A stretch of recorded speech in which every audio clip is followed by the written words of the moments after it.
My name is Lynn. I use she, her pronouns. I'm a person living with pain for over 16 years from a car accident I was in, and I'm on the PTPT steering committee.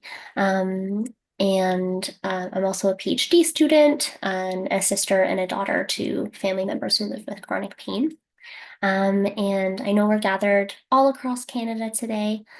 Personally, today I'm in Guelph, Ontario, which I wanted to acknowledge is the stolen and unceded land and traditional territory of the Anishinaabe, the Ottawandaron, and the Haudenosaunee people, and the treaty lands and territory of the Mississauga of the Credit.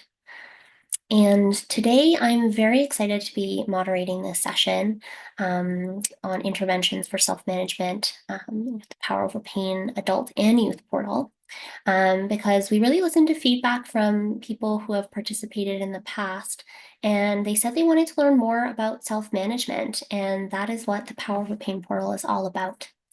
So this session will really kind of give an interactive walkthrough through both of the portals, so the adult portal and the youth portal. And we will be joined by patient partners who were actively involved in contributing to the portal, Lynn Cooper and Vina Mohabir, and they will share their insights on pain self-management. And I will let them each introduce themselves and share a little bit more about their involvement in the Power Over Pain portal. Vina, would you like to go first, or shall I? You can definitely start Oh, us off, Lynn. okay. Well, I'm thrilled to be here with you. I'm Lynn Cooper.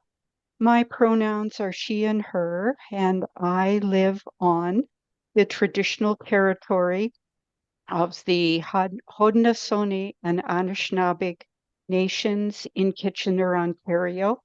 I'm a person with lived experience with work injury and persistent pain for over 35 years. I've also been a caregiver to senior individuals who have lived with pain.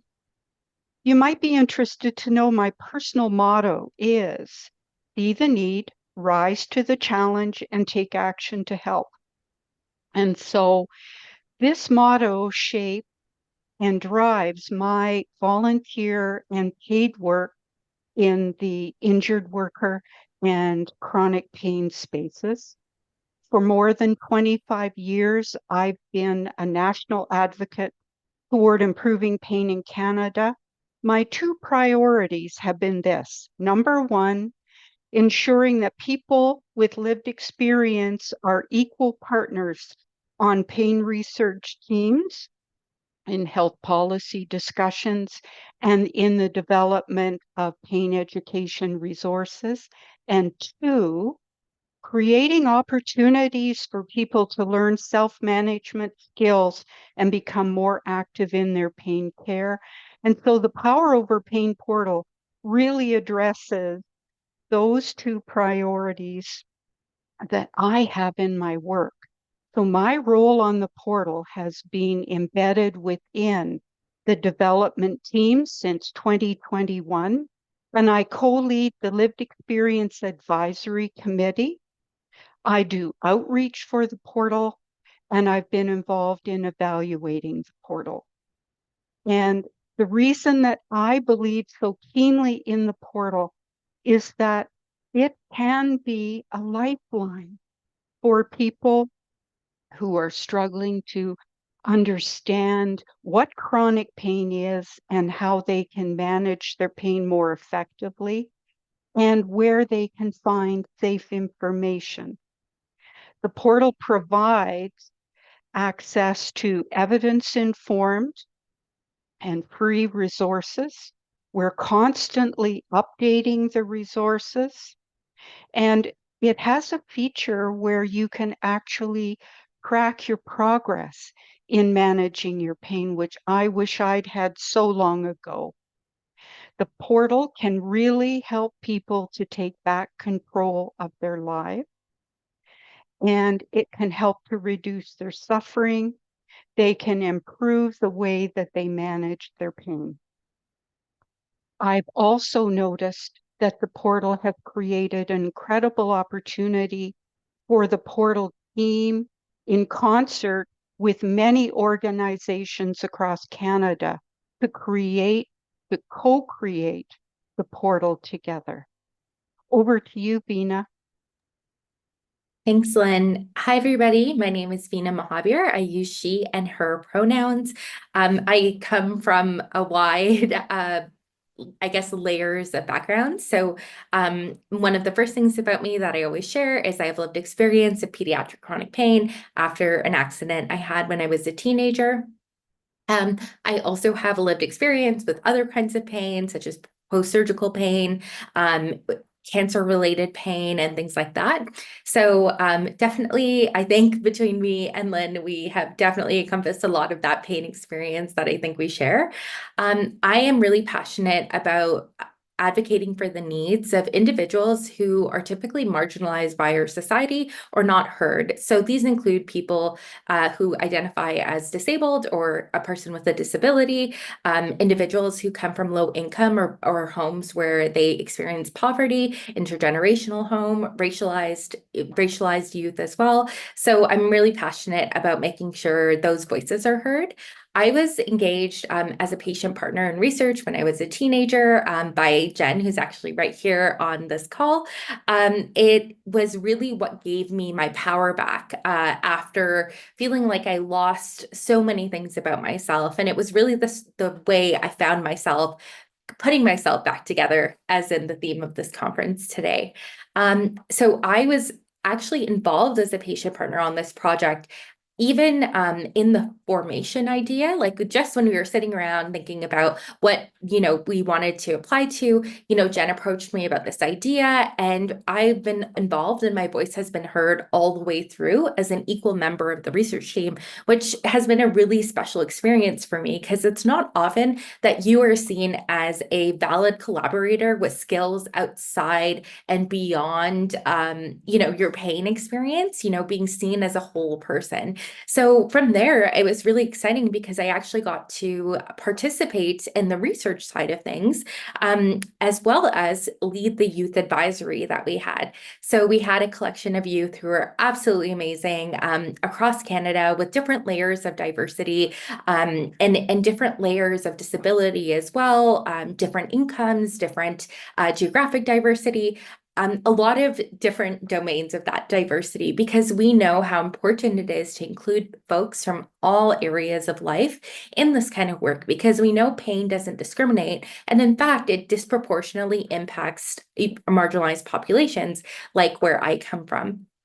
So yeah, that's a little bit about me and what drives my work every day, as well as self-management, which saved my life. I truly believe that I would not be here or be at the space in my career, without learning self-management techniques to be able to cope every day with what is arguably one of the hardest things to live with. These strategies have really empowered me, and that's why the portal, which increases access to that specialty education that, is typically siloed away at big institutions that people feel really nervous about, and definitely rightfully so due to past trauma from these institutions. So it's really important, again, to build trust with communities and, again, continue this kind of work where we are co-designing and bringing forward those evidence-based interventions so people don't have to wait for them anymore, because I think all of us can attest to the fact that every minute with pain feels like a lifetime. And, timely access makes all the difference. Thank you.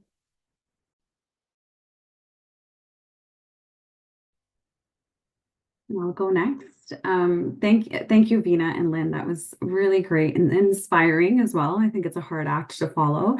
My name is Dr. Yad Shergill. I am a chiropractor who has a large focus on chronic pain in the community.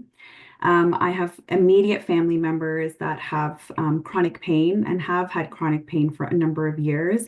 My mother suffered from a work injury where a cage door fell on her back and she had multiple herniated discs. And seeing her navigate the healthcare system, really advocating for herself is what has inspired me into moving into the roles that I'm in currently. Um, My brother also suffered from a car accident, or sorry, suffers chronic pain from a car accident. And myself, although I don't identify with having chronic pain, I do have pain that comes and goes from uterine fibroids, and it's this waxing, waning pain that's, here for a few weeks and then it's gone, and then it rears its ugly head again. So all that lived experience has really sparked my movement into really understanding what it is that people living with chronic pain would like to see. In clinical practice, like Vina mentioned, I am a strong advocate for self-management strategies. And in clinical practice, I noticed that this was such a big gap. I'm sending my patients to a YouTube channel over here, sending a list of exercises over here, giving them, a mindfulness podcast somewhere else. And it was very confusing, and it puts a lot of overload from a cognitive standpoint on the individual. And so it was really my clinical experience really helped sort of spearhead where I wanted to be with my research work, and that led to the Power Over Pain portal. Now, I run the day-to-day operations of the adult portal. I have an incredible team that I work with, Lynn, even the youth team. We all work very, very strongly together and very closely together. So yeah, I run the day-to-day operations. On my off time, I do dabble in some physical activity. I'm a big yoga enthusiast. Anything to keep the body moving. I always say my mantra is like motion is lotion for the joints and the body. And I'm also an animal chiropractor, so I see a lot of animals, dogs, and horses, and help keep them moving as well. And that's that. So I'll pass the mic over to Dr. Stinson, but it's nice to be here, and I'm very thankful for the opportunity. Thanks, Yad. Thanks everyone for having me here today. So I'm Jennifer Stinson. I'm a nurse clinician scientist at the Hospital for Sick Children. And I just want to acknowledge the land that Sick Kids operates on. For thousands of years, it's been the traditional land of the Huron-Wendat and the Penut First Nations, the Seneca, and most recently the Mississauga of the Credit River. And today, Toronto is home to many peoples from across Turtle Island. And here at Sick Kids, I think we're all really committed to working towards building new relationships with First Nations, Inuit, and Métis people. And we're grateful to the opportunity to share this land to be able to support the care of children and youth with their families. My whole program of research has been about promoting self-management in young people with painful chronic conditions for the last 20 years. And then really, it was the pandemic that really showed us. We knew we had cracks in the healthcare system for sure, but it was really the pandemic that showed us the deep crevices that we have in our system that need to be fixed. And as everyone that's talked, Lynn, Vina, and Yad today, about having a one-stop shop portal where we curate evidence-based solutions, provide people with the opportunity to connect with other people with lived experience, and then provide mechanisms that they can tailor the information to their own needs. I'm just going to share my computer just for a second because I want to show you a quick, well, you probably are seeing one of my grandsons right now. A little bit about the Power Over Pain portal for youth. So this is a joint effort from people across Canada. Dr. Katie Burney, Melanie Knoll have collaborated in this. And I want to show a video just highlights some of the aspects of the portal. And the same aspects apply to the adult portal as well. Pediatric chronic pain affects 1 in 5 youth and has significant impact on quality of life. Over the past few years, our teams at Sick Kids and Alberta Children's Hospital led a national effort to meet the need for a one-stop shop where youth can freely access evidence-based tools and resources to manage their chronic pain. This one-stop shop is called the Power Over Pain Portal for Youth. It is now freely available in English and French at popuyouth.ca. We used co-design methods to create the portal in collaboration with youth, their families, and healthcare providers. The portal includes evidence-based virtual resources to help minimize the toll of chronic pain and mental health issues on youth. To help youth quickly find what they need, The resources are organized into pain, mood, worry, sleep, and substance use categories. Upon creating an account at popuyouth.ca on their smartphone, tablet, or computer, youth will immediately have access to the suite of resources. They are also encouraged to complete bi-weekly self-assessments that are located on the check-in page. The results of these assessments will inform further resource curation that can help your patient cope when they are in pain and bridge the time until their appointments. Please encourage your patients to seek power over their pain by visiting popuyouth.ca. Contact us at power.overpain@sickkids.ca to request free materials about the portal to distribute in your clinic, and also find out if your patients are eligible for research studies conducted within the portal. PDF. So that was a video that we actually targeted towards primary healthcare providers so that they're aware of this portal and can talk to their patients about using it. And I just want to draw your attention to the fact that we want this portal to be freely available. It is in English and French, but we also want to have this as a learning healthcare system where we use the data that's collected within the portal to refine it. So what's working in the intervention, what's not working, what do we need to add, what do we need to remove over time. And these are just some of the testimonials that the young people that have been using the intervention in a couple of studies that we're doing had said that the resources really are helping make things better, that it's well organized and sort of curated, it has everything there, and that they really like the feature where they can track their symptoms over time and then work on things related to sleep or mood that are important to them.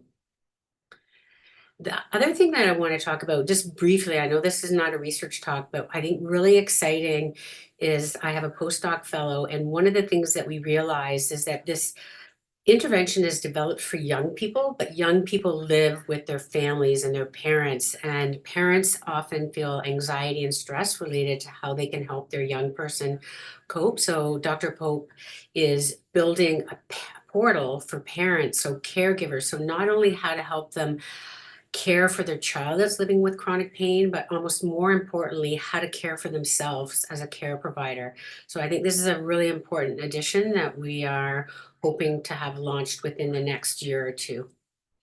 And just to end that, really, I think all of us here really feel that virtual care has the ability to minimize the impact of people suffering from chronic pain, that we curate everything in a step care approach, that they can get more timely access to the resources that they need to manage their chronic pain and live well with it. So at that, I'm going to stop sharing, and I think I'm going to turn it back over to, I think, Delane. And Thanks, Jen. Wow, thank you all so much. We have so many wonderful people with so much expertise here, and have just started to give us a little bit of a glimpse into what the Power Over Pain portal offers. And I know that we'll learn more about it throughout this session here today.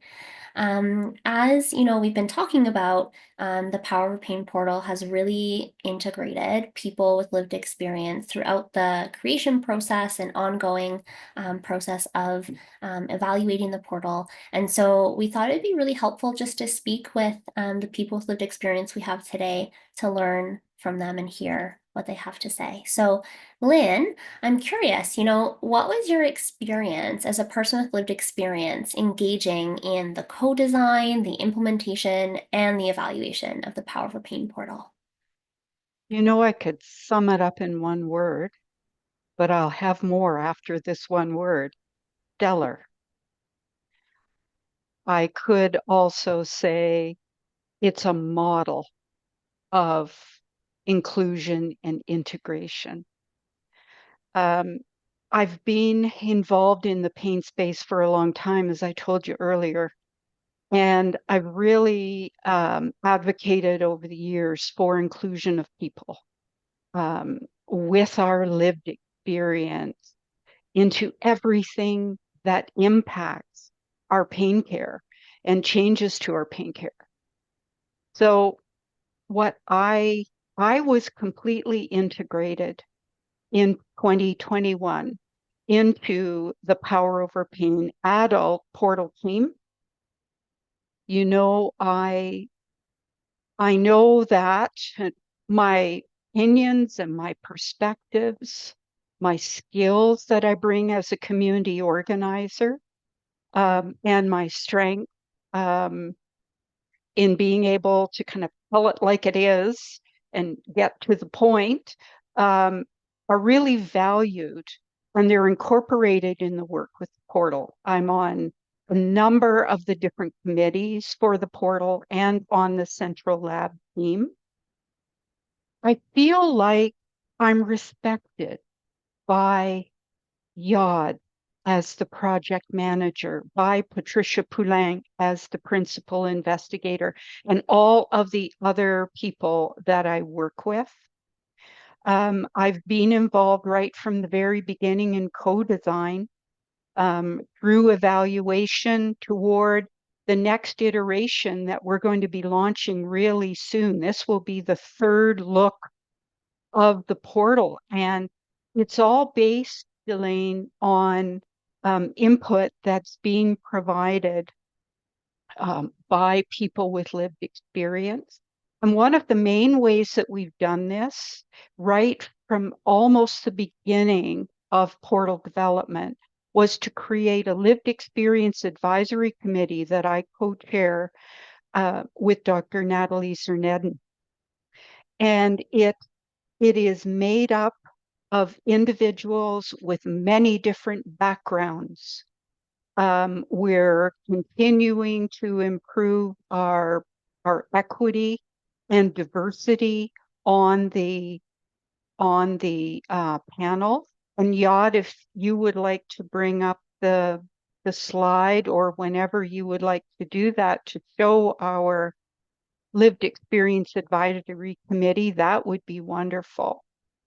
There are about 10 of us, and we've had some people come on and off the committee, but they have been an integral part of the co-design of the portal. So what it looked like, what it feels like to navigate through the portal, any improvements that we've made to the navigation.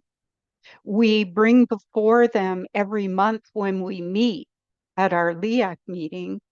We bring questions about what about this resource going on the portal? What do you think about the new design? They participated in focus group that we did with the design lab to evaluate the last iteration of the portal. And it's been such a pleasure for me to help to co-create a safe space and be supportive of those individuals coming on, so that they feel that they can share their true opinions and that their perspectives are respected and valued and implemented in the portal. They've also helped to create portal panel discussions. We call them LIAC panel discussions that we run about every 3 months on topics that are important and relevant to people with lived experience. And our LIAC members participate as panelists. We also have guest speakers as well. And you know, we have one coming up this Thursday night about gender and pain. So look for that on the portal events page. We develop workshops together, like the fibromyalgia workshop that we had on Monday during National Pain Awareness Week. What else can I tell you? I'm involved in co-hosting orientation sessions.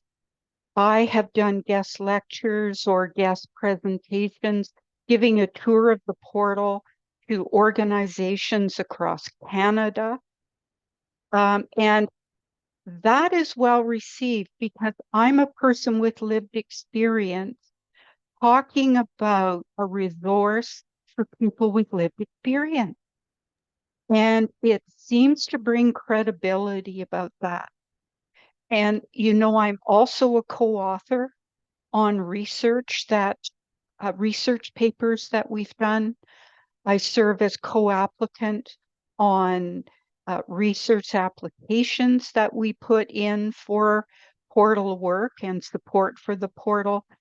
And it's always my pleasure to spread the word in all my other pain and injured worker work about the portal.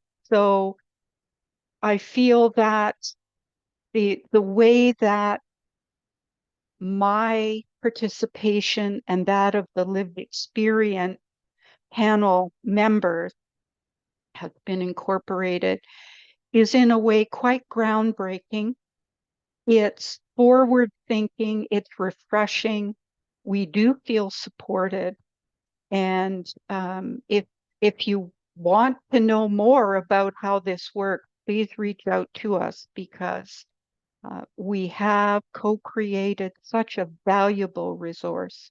I only wish there'd been something like this for me all those years ago. And the portal really meets people where they're at, in the ways that they learn, in the ways that they're supported to re-engage with the portal. And that is thanks to the sharing from the people lived experience with their reactions to the portal, and how they've helped to make it better. Also, working with clinicians and scientists and people with lived experience together really get the job done well.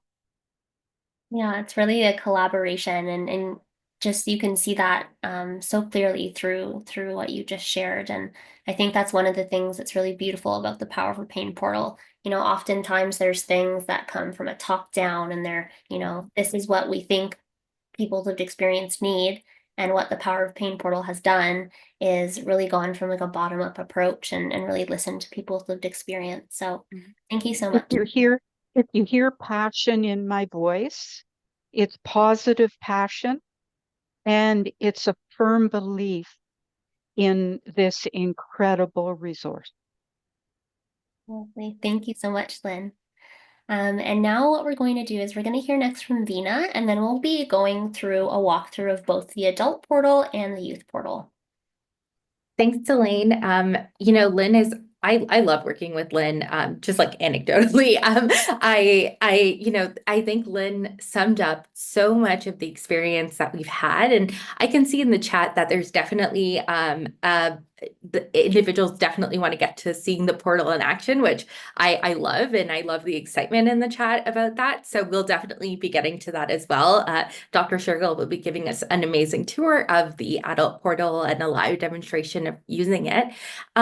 So I think for me, one of the things that we talked about, or I've also seen in the chat, you know, navigating the healthcare system is exhausting. And that's for people who aren't living with multiple conditions, don't experience, aren't newcomers to the country, are health literate, you know, high education levels. You know, there's definitely elements of class and power that impact the resources that you can get. And, you know, I was lucky enough to be served at a tertiary care major hospital in Toronto. So I had access to lots of resources, but also cutting edge research that, you know, labs like Jen's were doing and developing these digital solutions for pain management. I remember being handed, you know, these outdated, old, ugly, you know, like huge like binders on like what is pain and like neuroscience, and it was just so confusing. It wasn't translated for people living with pain. And really, I think that element of pain education, learning self-management, why pain occurred, really helped me contextualize my experience. Because there's a lot of injustice in being diagnosed with a chronic condition like pain that, chips away at you all the time. And it's really, and I'm really, leaning into the Kitsugi theme, which is, putting ourselves back together, right? Like, we're constantly experiencing our pain this way. And, it's incredibly important that we have that glue to put ourselves back together as well, because it's empowering. It brings the control back to you after so much of it has been taken away. In terms of the youth as well, one of my favorite stories is, the name of the portal and how that came to be. So when we actually wrote the grant, here we were thinking, oh yeah, the portals for children, adolescents, like kids pain portal should, that describes what this portal is. And, we started our development. We started talking to people, learning that they wanted this resource, but also they, represented a different phase of life than, a kid. They were going through different challenges. They were transitioning into adult healthcare. They were navigating post-secondary school or colleges, or even just trying to get out of high school. We had a lot of different youth with those experiences. And one of the things they said was, Vina, I just want power over this. Like all my power has been taken away. That's all I want. And, we sat there and we were like, this might be a better name for what we're trying to do here, which is, give people that power over their own pain and pain experience. So, our logo was again co-designed, so that, what you're seeing with the hands, that was designed by a young, amazing youth living with pain, as well. So like everything you see, like every part of this portal has been informed, designed, directed with lived experience. And it almost feels like, the researchers are really supporting us and getting the resources that we want. I also think it's really important to talk about, this element of, self-management and tracking how you're doing. Some people are unsure about how to use a tool like this. And what's really powerful is, when you're sitting in your appointments, to be able to, instead of, me with brain fog, try to think about my pain in the last 7 days. Like, I have no idea. Even right now, I probably couldn't tell you that well. But what I can do is go into the portal and look at my pain in the last 2 weeks, see how that's impacted my mood, see how that's impacted kind of every layer of my life, right? Reflected back at me, but then also get the validation of seeing, like my progress move and moving towards, seeing the graph move, but also seeing my life move and change in the ways that I would like them to change as an individual. So, that's, I think that those are elements, we're building in, I know this is not a research talk, but we're doing research on building in interventions to increase connectivity. And what I love about what Lynn said is we almost, indirectly formed a spot where, everyone with pain in Canada can go to get help, access to resources. And what's great about these resources is they range in the amount of bandwidth you need to access them. So, we definitely recognize that digital health equity is not here. We know that, individuals even, an hour away from where I live in the city can't access, reliable internet and good bandwidth. So, we have PDFs on there. We have transcripts and summaries of the videos on there, things like that to help support. We have abilities to download resources as well. So, we're trying to definitely address some of those things. And, all the information we get through this project is going right back into the portal and developing it. And as Lynn said, they're on the third iteration of the adult portal. What you saw in Jen's video, that's the second iteration of the youth portal, which is beautiful. And the youth were really proud at watching that transform as well. So those are just a few things that we've done so far. But I think what's most most motivating is the fact that none of this is over. It's not going anywhere. In fact, it's here to stay, and it's here to be further implemented and part of regular care. Our goal is everybody, if you're experiencing pain, or even if you're not experiencing pain, you're just waiting in your doctor's office, or you're waiting in your dentist's office, or at a vet's office, or wherever it can be, and you have a chance to learn about pain that impacts 1 in 5 individuals. Thanks, Lynn. Thanks, Vina. Wow. Just so many amazing things. I want to make sure we have time to get through the portal, so I'm going to pass it straight along to Yad to go over a walkthrough of the portal. Thank you. Thanks, Vina, and thanks, Lynn. I'm going to be quick because I know there are a lot of comments about let's see the portal in action. So I'm going to highlight the adult portal. I'm going to share my screen in 2 shakes. And there's a lot to the portal. I will say that we hold monthly, Lynn and I usually hold monthly, sometimes twice a month orientation sessions. I'll highlight where you can find those, where we really spend a half an hour going into the full portal. But today I'd like to highlight for the adult portal, our URL is poweroverpain.ca. This brings you to the landing page for adult and youth. It's really easy to remember, poweroverpain.ca. Versus some of the, Pop Youth is pretty easy, but the portal, the adult portal sometimes is a little bit of a mouthful. But once you click on the adult portal, you will be met with this page here. As Lynn said, we are undergoing a revamp, but the content will still remain the same. All of the resources are free, and they will always remain that way. So I'd like to highlight a few things about the portal. And like I said, the orientation sessions are best for a full tour. But I'm going to showcase the filter first. So the filter can be accessed in a number of ways. You can access it right from the home page. So as you scroll down, you could, click this button here and you would get it, but you can also just use the homepage filter. So let's say we're interested in pain resources. You would click pain, start exploring. And now what you're going to be met with is a page of just pain related pain resources. It's for the adult portal. It is quite comprehensive. I'm going to keep scrolling, but it's a big list for the adult portal. And this can be quite overwhelming for some people and quite comforting for some people as well. So we have 2 additional filters here that you can use. Let's say you are someone who is really interested in a podcast. This is the way you learn the best. You could click podcast and click apply. And now you're going to be left with all of the resources that are pain focused, but are just podcast. And here, if you're interested in the most painful podcast, this is a resource from the Chronic Pain Center of Excellence for Canadian Veterans. You would click go to resource, and it takes you directly to the resource, and then you can start listening to an episode that you have an interest in.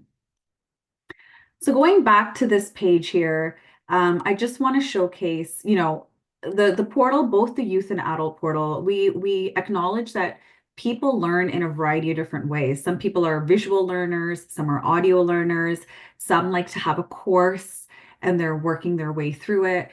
And the purpose of the portal is really to provide a one-stop shop of a number of different resources, and someone can find something that they resonate with. So on that note, that is the filter for the adult portal. And I'd like to highlight the events page as well, which is where we host, the adult portal hosts pretty much weekly a workshop on a number of pain related topics. This week it's Pain Awareness Week. You can see our week is quite busy here. Here's our orientation session. It's happening on Friday at 12 p.m. But on November 14th, we have technology tips and tricks for your pain toolkit. There's a talk that I will be giving, Move to Improve, how can we harness movement for pain management? And if you're interested in any of these talks, I know someone had mentioned anxiety and pain. We have a talk happening on improving mood with pain. You would just click the title, and then you would click this blue highlight. And all you would do, it's through Zoom, you would just enter your first name, last name, an email address, and then you would receive a calendar invite with the link for the workshop. All of the workshops are recorded. They're posted on the portal. So again, when you're under events, you would just click watch past workshops, and our past workshops are posted here, typically within a week of the recording. The last item, or second last item I'm going to showcase, is creating an account. Now, the portal does have self-assessments. As Lynn had mentioned, self-assessments can help individuals in a number of different ways. You can share this information with your healthcare provider. You can share this information with loved ones. You can use it for yourself to just assess how you are feeling, how your symptoms are, and really just track what is most important to you. And some people do well with self-assessments. So this self-assessment, it's pretty straightforward. Asks one question, gives you a bit of an instruction before. You can always skip a question if you don't want to. There's a number of questions, and there's this progress bar up at the top that tells you how much you've completed. Once you're done your assessments, if you click the results, you will notice a graph pop up.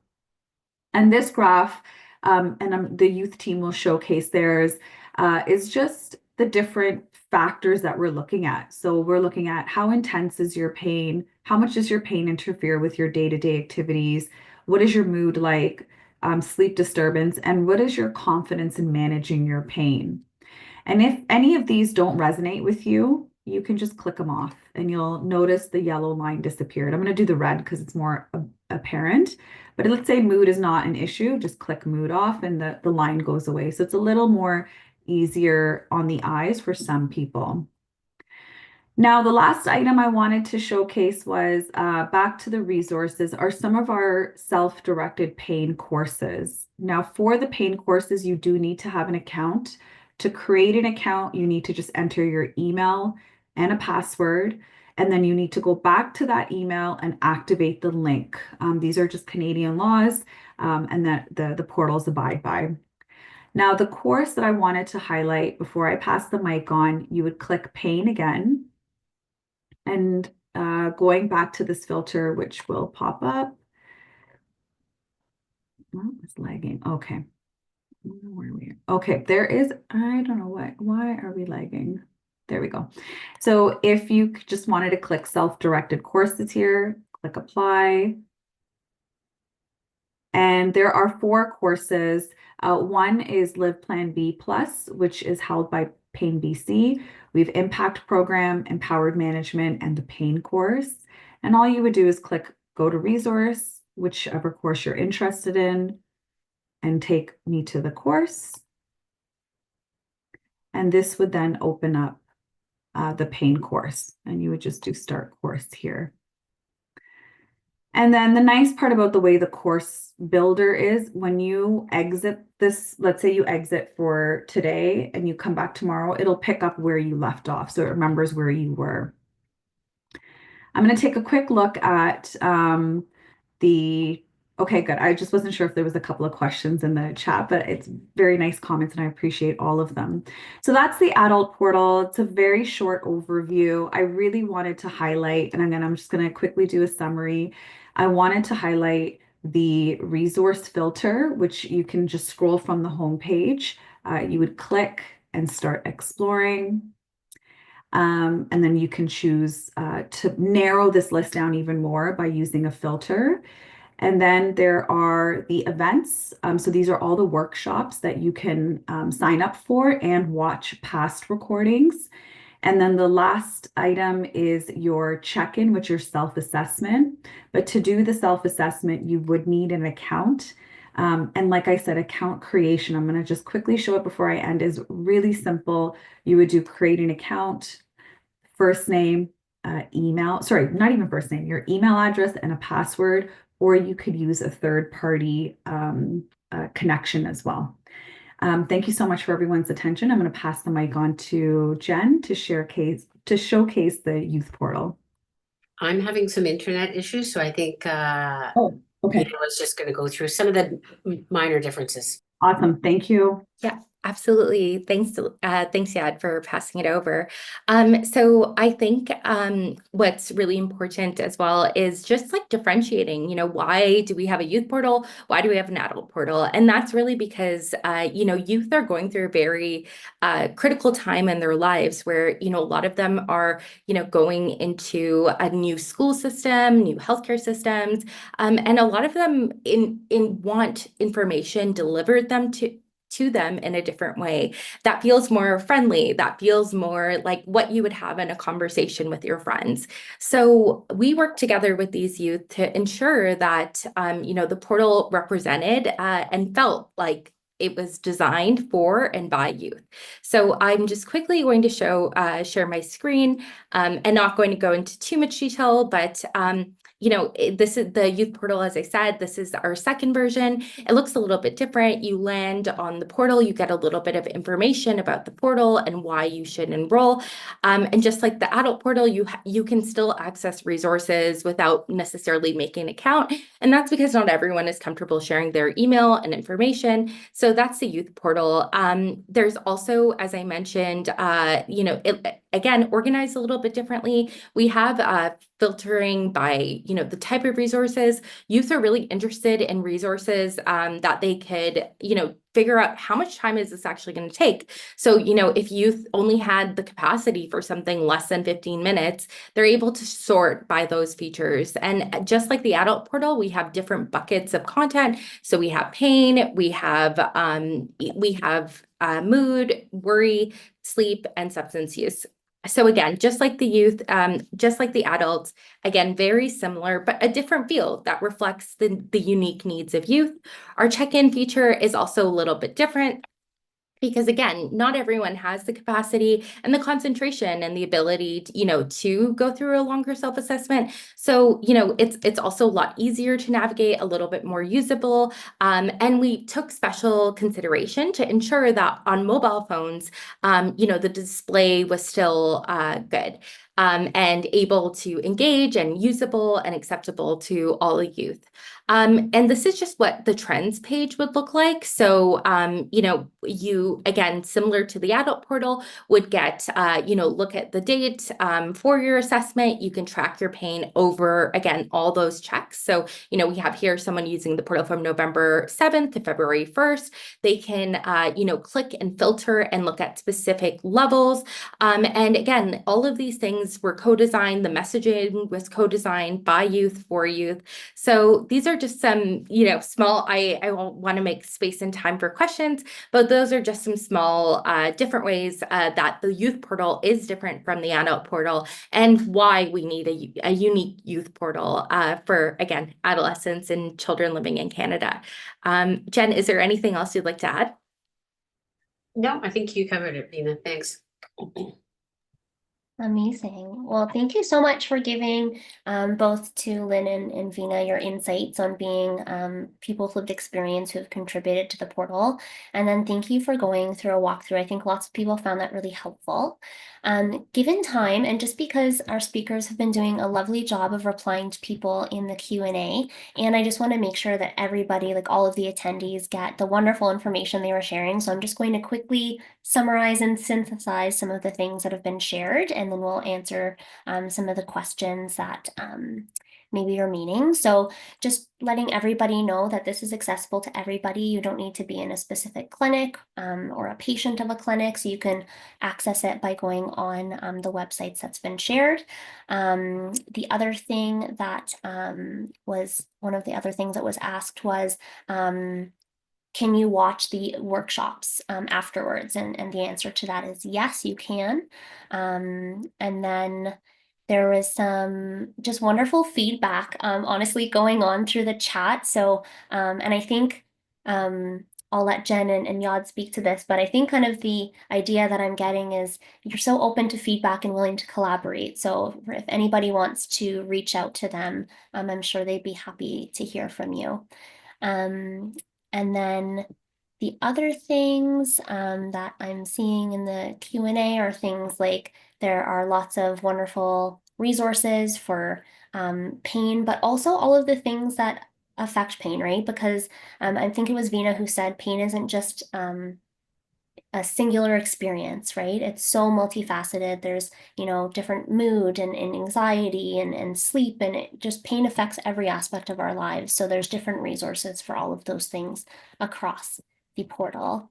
Um, I think one question that I'd like to kind of highlight is I think it came up in a couple of different places is what could be the value of the Power Over Pain portal for primary care providers in guiding their patients towards evidence-based pain management resources? And what opportunities and challenges do you foresee in implementing such resources in standard care at the primary level?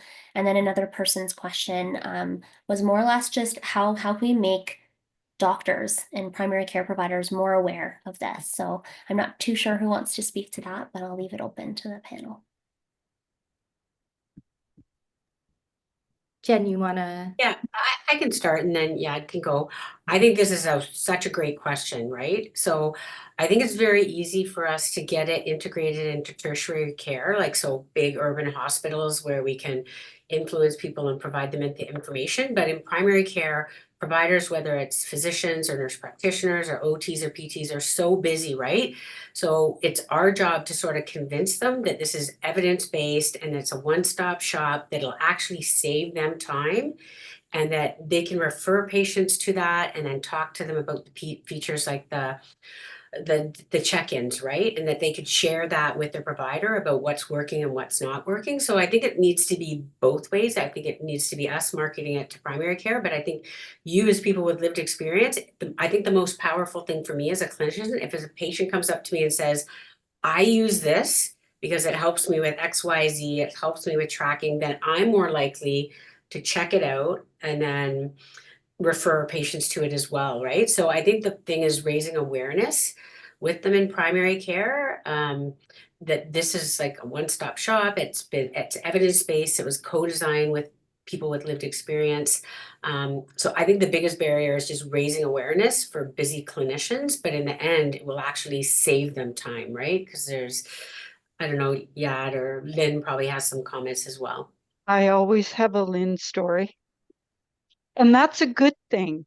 My fellow people with lived experience always have a good story that can inspire and generate interest with everybody you encounter related to your pain journey. But yes, we as people with lived experience have so much power in that we can recommend to our healthcare providers resources like the Power Over Pain portal. I did this with my family doctor, and the Power Over Pain portal link is on the family health team uh, website because she was overjoyed that this was a resource that she could promote. Now, she didn't put it on until she checked it out, and she asked me what were the most important features. Well, that required a little bit of telling. But yes, it's we have power to do this. Great suggestion, Jen. Lovely. Yeah, sorry, I was just going to add something to that, that Lynn said, because just like Lynn said, I feel like we all have our stories about different things. I was having trouble getting like my primary care provider to buy into pain and like the impact it's having on my life. She also said, Vina, you're high functioning, you're fine. Like there's no way this is impacting you the way that, you're saying it is. And then, luckily I could pull out my phone, show that data and be like, as you can see, my sleep is garbage. So, I really need some support with this. So, it actually helped me advocate as well for more holistic care in my case. So, like bringing the portal and saying like, hey, again, like my sleep is really impacted. I need some support with my sleep. And I know this is related to my pain. When my pain is bad, I can't sleep. So, highlighting those relationships, because again, that education in the primary care system, although there's lots of, efforts to reduce the biases and the stigma in the system, it's still there.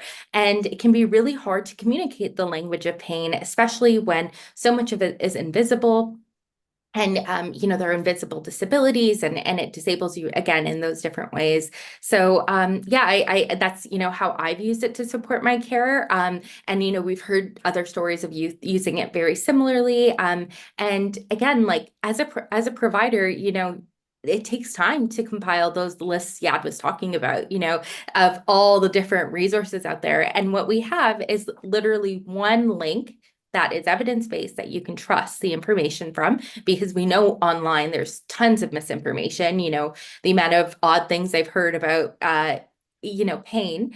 Also, though, making space for the fact that there are cultural remedies and other forms of evidence that we'd like to integrate into the Power Over Pain portal. So yeah, that's how I've used it to support my care. Amazing. Thanks. I Vina? would just highlight that, for the number of individuals that are on today's call, like share this with your healthcare providers, because it's a boots on the ground getting this information out amongst, all the other competing life responsibilities that there are. So share this with your healthcare provider, share this with your specialist. The recording would be posted soon. Share that as well. I think when there is this buy-in that this is evidence-based, there's large institutions that have come together, then we can make some headway. And to Vina's point, I think the missing piece for the portal right now is to really highlight the healing journey. And I think, talking a little bit more from an EDI perspective, having some of these lenses in, I think we're gonna, start chipping away at the healing part on the portal. Amazing. Thank you everybody so much for being here today. I feel like we could keep talking about this forever, and I would encourage people to visit the exhibitor section of the conference, because if you want to keep the conversation going, you can definitely reach out to Yad or Jen for the youth or the adult Power Over Pain portal. So thank you so much for all of you for joining today and giving, I think, lots of people a lot of hope about different resources that are out there.